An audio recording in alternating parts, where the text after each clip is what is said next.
Hello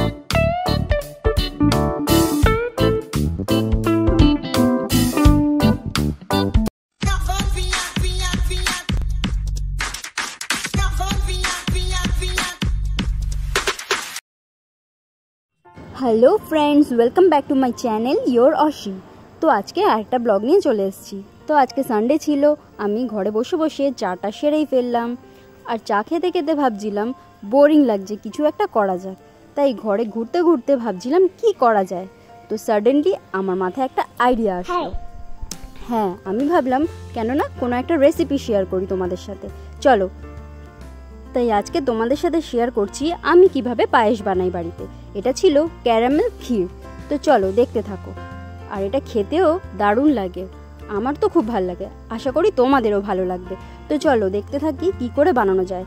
আমার ঘরে মোটামুটি সব কিছু ছিল, তাই আমি একটি পাত্রে একটু ঘি নিয়ে দিলাম। আর আমার ঘরে ড্রাই ফ্রুটস ছিল, ওগুলো সব একটু হালকা করে ভেজে নিলাম। কাজু, কিশমিশ, অ্যালমন্ড, পিনাটস যা ইচ্ছা তোমরা দিতে পারো।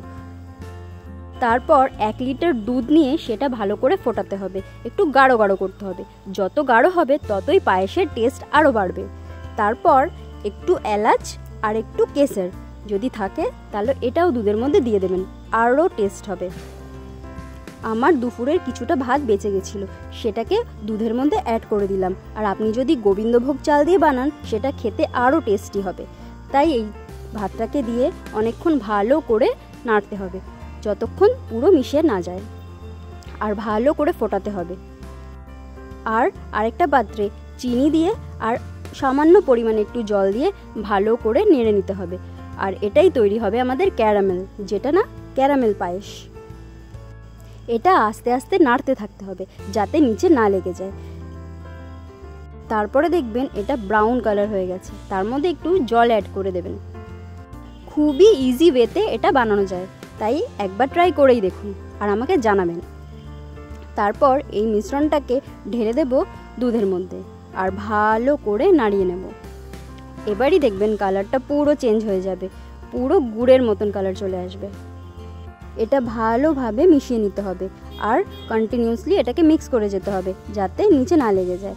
তারপরে আমরা যে ড্রাই ফ্রুটসগুলো ভেজে রেখেছিলাম সেটা এর মধ্যে মিক্স করে দেব আর ভালো করে এটাকে নাড়িয়ে নেব। তো তৈরি হয়ে গেছে আমাদের ক্যারামেল ক্ষীর। আর আমাদের বাঙালির কাছে পায়েস হলো একটা ইমোশন, তাই অনেক আনন্দের উৎসবে এই পায়েস বানানো হয়। তাই তোমরা একবার বানিয়ে ট্রাই করো যে আমার এই বানানোর রেসিপিটা কেমন হয়েছে। আর অবশ্যই আমাকে কমেন্টস করে জানিও। আর আমার ব্লগগুলো কেমন লাগছে তোমাদের সেটাও জানিও। আর আমি কি ধরনের ব্লগ পোস্ট করব সেটাও যদি জানতে পারি আমার খুব সুবিধা হয়। আর যদি আমার ভুলও হয়ে থাকে সেটাকেও প্লিজ তোমরা জানিও, তাহলে আমি সেটাকে আরও ইমপ্রুভ করব। তো দেখা হচ্ছে নেক্সট ব্লগে। টাটা, বাই, ভালো থেকো। আর সাবস্ক্রাইবটা